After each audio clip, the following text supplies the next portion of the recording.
94.3 my FM पर मैं हूँ विधि और अब हैप्पी कुछ नहीं लग रहा। डॉक्टर एपीजे अब्दुल कलाम हम सबको छोड़ के चले गए। माय एफएम के नागपुर के जो आरजे हैं अंकित, उन्होंने अब्दुल कलाम जी को एक ओपन लेटर लिखा है।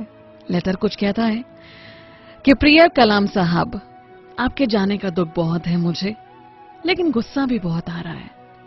आप ये क्या सिखाकर चले गए? आपने जीवन में सिर्फ 2 छुट्टियां ली। आप तो प्रेसिडेंट ऑफ इंडिया थे, आराम कर सकते थे, फिर एक काम की रट क्यों लगाए रहे? सबसे पहली बात, आप नेता ही क्यों बने? क्या कोई नेता पढ़ा लिखा होता है?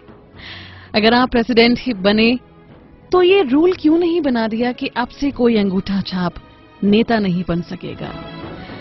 जिस दिन नेता संसद में लड़ेंगे उनकी सैलरी काटी जाएगी और लेट आने वाले अफसरों की क्लास लगेगी।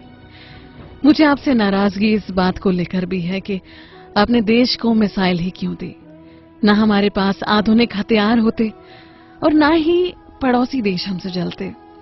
आप एक बैग लेकर राष्ट्रपति भवन में पहुंचे थे और कार्यकाल खत्म होने के बाद एक बैग लेकर निकल गए, जबकि आपसे बाद वाले ट्रकों में सामान भरकर निकले थे। एमपी में तो चपरासी के घर से करोड़ों रुपए निकल रहे हैं और आप सिर्फ एक बैग लेकर निकले।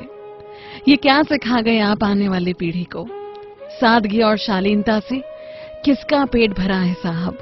लोगों को आपके जैसा सम्मान नहीं, सिर्फ पैसा चाहिए। एक और बात जो आपकी मुझे बहुत गलत लगती थी कि आपने कभी प्रेसिडेंट जैसा रौब नहीं जमाया।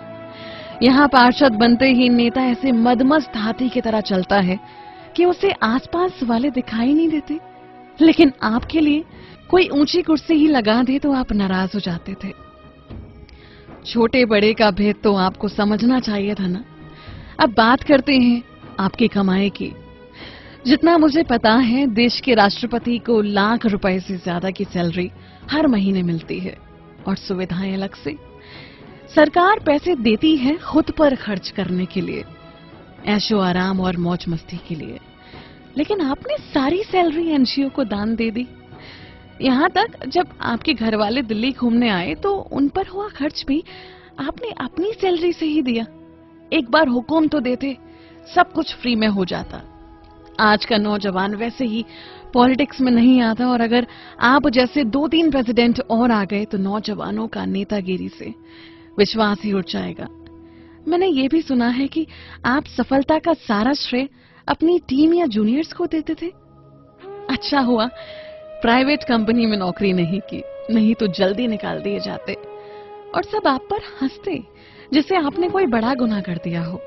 शिकायतों की ये लिस्ट बहुत लंबी है कलाम साहब। हमें पता है आप लौट कर आओगे, लेकिन अगली बार प्लीज मेरी शिकायतों की लिस्ट याद रखना। या तो हमें अच्छाई ना सिखाना, और अगर सिखाओ तो भारत के भाग्य विधाता तुम ही बनना। आप हमेशा जियोगे हमारे दिल में कलाम साहब। 94.3 माय एफएम पर मैं हूँ विधि और अब हैप्पी कुछ नहीं लग